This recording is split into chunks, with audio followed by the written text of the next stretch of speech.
전국에 계신 성도 여러분 안녕하세요. 창조신앙의 참 행복을 찾는 이야기 11번째 시간입니다. 오늘 시간에는 왜 감사하지 못할까? 라는 제목으로 행복의 문제를 같이 살펴보려고 합니다. 행복한 사람은 반드시 두 가지를 가지고 있습니다. 감사와 기쁨, 바로 이 두 가지입니다. 마음속에 감사가 가득한 사람은 행복하며 그 행복은 반드시 밖으로 기쁨, 곧 기뻐하는 모습으로 표현되게 됩니다. 감사한 마음은 행복의 원인이며 기쁨은 행복의 결과라고 할 수 있죠. 달리 말하면 현재 내 마음에 감사가 넘치지 않거나 얼굴에 기쁨이 보이지 않는다면 행복하지 않는 상태라는 것입니다.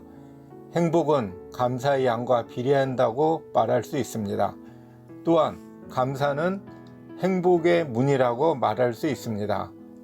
감사가 행복으로 들어가는 가장 가까운 입구이고 가장 쉬운 길임에도 왜 많은 사람들이 그리로 들어가지 못할까요?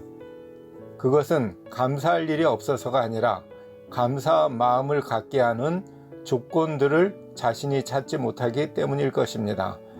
더 정확히 말하자면 절대적인 감사, 곧 항상 감사할 수 있는 조건을 찾지 못하기 때문이죠. 왜 그럴까요? 우리는 그 이유를 오직 우리 안의 이기적 본성에서 찾을 수 있습니다. 상대성을 추구하게 하는 이기적 본성의 가장 큰 특징이 바로 비교의 정신입니다. 비교의 정신은 우리가 남들과의 비교를 통해 감사의 조건을 찾게 만듭니다. 비교를 통해 얻어지는 감사는 상대적인 감사임을 앞에서 우리는 이미 살펴보았습니다. 상대적 비교를 통해 남들보다 더 많이 갖고 더 높은 지위로 올라갈 경우, 곧 그런 조건이 충족되었을 경우만 행복해 하기 때문에 오래 지속하는 행복을 누리지 못하죠. 자신보다 더 많이 갖고 더 높은 지위에 있는 상대를 만나면 그런 행복은 바로 중단되어 오히려 불행감을 느끼기 때문이지요. 항상 행복하려면 절대적 감사의 조건을 찾으면 되는데 이런 조건을 어떻게 하면 찾을 수 있을까요? 우리는 어떻게 비교의 정신이 절대적 감사의 조건을 찾지 못하게 만드는 것일까의 물음에 대한 답을 통해 그 길을 찾을 수 있다고 봅니다. 이기적 비교의 본성이 행복이 가득한 클로바의 밭, 그러니까 절대적 감사의 조건이 충분히 갖추어진 상황에서도 어떻게 감사하지 않게 만드는지 그 예를 살펴보도록 하겠습니다. 성경 누가복음 17장 11절에서 19절을 보면 예수님께서 10명의 문둥병자를 모두 고쳐주셨지만 단 한 명만 돌아와 감사를 표한 사건이 나옵니다. 끔찍한 병을 아무 대가 없이 고쳐주었지만 9명의 문둥병자들은 왜 감사하지 않았던 것일까요? 여러분께서 가장 적절한 답을 생각해 보시기 바랍니다. 제가 찾아낸 답은 바로 모두 고쳐주었기 때문이다입니다. 이기적인 비교 본성은 그것이 아무리 감사할 수 있는 큰 조건일지라도 모두에게 베풀어진 은혜에 감사하지 않게 합니다. 모두에게 베풀어졌기 때문에 비교를 통한 나만의 행복할 감사의 조건이 사라진 것이지요. 오히려 받은 은혜, 곧 충분히 감사할 수 있는 조건을 당연하다고 생각합니다.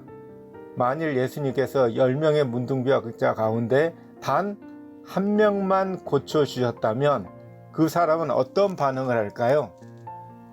와우 하면서 굉장히 소리 지르며 자신이 표현할 수 있는 최고의 감사를 예수님께 표하지 않았을까요? 고쳐주신 숫자가 증가할수록 느껴지는 감사는 이상하게 감소하게 됩니다. 2명, 3명, 4명, 결국 자신뿐 아니라 모두를 고쳐주자 그냥 당연하다는 생각만 남게 되는 거죠. 소수의 사람만 고쳐주셨다면 그 고침을 받는 모두는 분명 감사를 표했을 것입니다.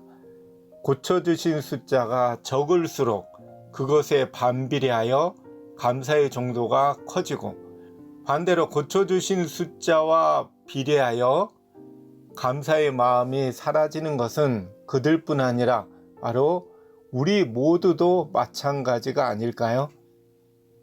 이기적인 본성을 지닌 우리는 어쩌면 다른 사람의 불행에서 오히려 나의 행복을 찾을지도 모릅니다. 지난번에 언급했듯이 버스를 타고 가다 교통사고가 나서 나의 팔이 부러졌다면 과연 감사할까요? 아니면 불평할까요? 이때 이기적 본성의 비교의 정신이 발동하여 주위를 둘러보아 나만 다쳤을 경우 아우 재수없어 라고 불평할 것이고, 많은 사람이 심하게 다쳤다면 감사한 마음에 교회에 감사헌금을 드리지 않을까요? 어쩌면 사망한 사람이 많을수록 감사헌금액의 크기도 증가할지 모릅니다. 하늘에서 하나님께서 이 광경을 내려다보신다면 마음이 많이 아프지 않을까요? 우크라이나의 큰 어려움을 당한 분들을 보면서 그동안 당연시 여겨왔던 것들에 대해 더 깊이 생각하게 됩니다. 요즘 봄비가 내립니다. 이 또한 사실 우리가 생각하면 당연한 것이 아니라 굉장한 축복이지 않을까요? 오늘 하루 하늘에서 우리 모두에게 내려지는 축복을 하나하나 찾고 크게 감사하는 저와 여러분 모두가 되시기를 간절히 기도합니다. 아멘.